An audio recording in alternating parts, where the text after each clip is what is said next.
Can you tell us So about what the conference table rule is? yeah. So what we're referring to is, in world, most companies of any level of sophistication have what I'll call just strategic plans. Here's the 5 or 6 initiatives we think are important to the future of the business. These are the ones we're going to track, we're going to push, we're going to implement, and we're going to align ourselves to work on all this stuff. And back in the Jack Welch era, it was kind of like we'd put together these strategic plans, we'd drive the heck out of them, but we never translated, I'll call it talent to value. So the value we wanted to see, who was the people in the company that we're going to drive and make that happen, and how are we going to think about hiring these people, incentivizing these people, and driving their behavior. Along comes a guy named Sandy Ogg, give him credit. CEO.works is .com or org. I'm not remembering, but the Sandy Ogg, if you Google him, you'll find him. Got some books on Amazon. He's the godfather of this thing called talent to value. At least in my mind, he is. And I learned a lot from him. So he started thinking about, okay, so we've got your typical strategic plan. We've got your 5 or 6 initiatives. Who in the company is going to focus on these things to make it happen? What kind of system are we going to put in place that ties human activity and, call it the people in the organization to the value creation plans that we put in place? And so, one of the simple ways to think about this, so, a company I walk into typically is going to have a handful of initiatives that are always going to be the same. So I'm going to be focused on driving organic growth. I'm going to do that with price, with volume, and with making strategic pivots, looking for ancillary revenue streams, other things I can sell the same customer base. I'm going to have a bucket for margin improvement, so process improvement, purchasing, I get bigger, I buy more stuff, I buy it at cheaper prices. I'm focused on process improvement, really, just kind of analyzing how a process works in the company. And as the company's grown and gotten bigger, can we redesign it to be more effective? Can we invest in technology to drive productivity? And so there's always margin improvement components.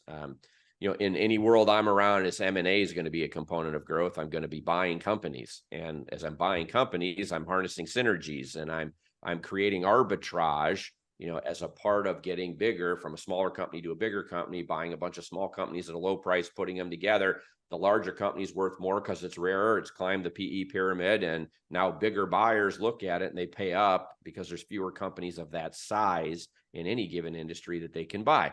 And so the M&A is a component, but then I've got another organic growth component, which is going to be organic growth on the companies I buy. I have a whole strategy around cross-selling and putting science into thinking about M&A and how we should think about buying and integrating and expanding organic growth, both in the mothership and the acquired company. And so I've got these normal buckets of growth. What we do then is take that bucket of growth, let's say organic growth. I got volume, I got price. Well, who's going to, now think about a conference room table. Take these 2 initiatives and label a conference room table. This is the volume table for organic growth. This is the price table for organic growth. Who in our company of 50 employees or 1,000 employees is going to sit at that table to make volume happen?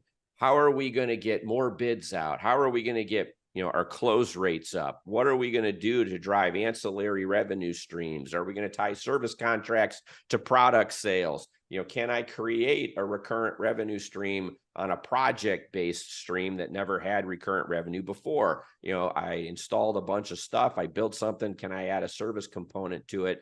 And it's like, who are the people in the organization that would actually sit at the table to strategize, to come up with the ideas, and then to come up and implement those ideas to drive the growth that we ascribe to that table.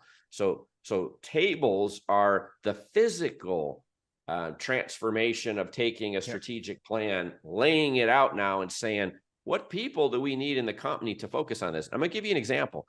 When I had my tables for my last company, I had 3,000 employees, but we identified that it was approximately 23 people out of 3,000 who would sit at these tables, and they would make about $2.5 billion with a B of shareholder value actually happen.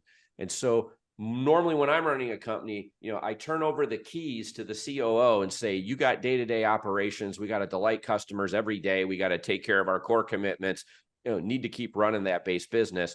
I'm going to then run the bend the curve and the growth initiatives, M&A. I'm going to I'm going to focus on bending the growth curve and focus on hitting these growth, targets and trajectories. You're going to focus on that base business. And after I buy something, we integrate it, I throw it over to you. It's now a part of the base business, and we're going to get into this regular cadence of how we manage the base business and manage the components of growth. And I always do it now, since first working with Sandy a number of years ago. I now always do it in this fashion. And guess what? It works. It works really well. There was a high caliber, this high component of hit or miss. We'd make a strategic plan and it was our strategy, but we didn't really assign ownership to it, or think about it in terms, and Sandy took it to another level, and tables is the physical interaction of, here's my strategic plan. These are now the people in the company that own it. As a CEO, those 22, 23 people are going to be on my calendar with some level of frequency. I don't care if they're 3 level down in the organization, don't report to me, don't report to my direct reports. If they're one of these 23 people, they're going to be on my calendar. I'm going to make sure that I take a vested interest in them, in their career development, in making sure they've got the resources they need to succeed, because, it's not going to just be C-level people sitting at these tables. Matter of fact, that's the wrong place. It's like I think about price. What was the activity in price? I've got 50,000 service contracts already in existence. And the contract based language has changed every year for like the past, 10 years. And I've got some old contracts, new ones.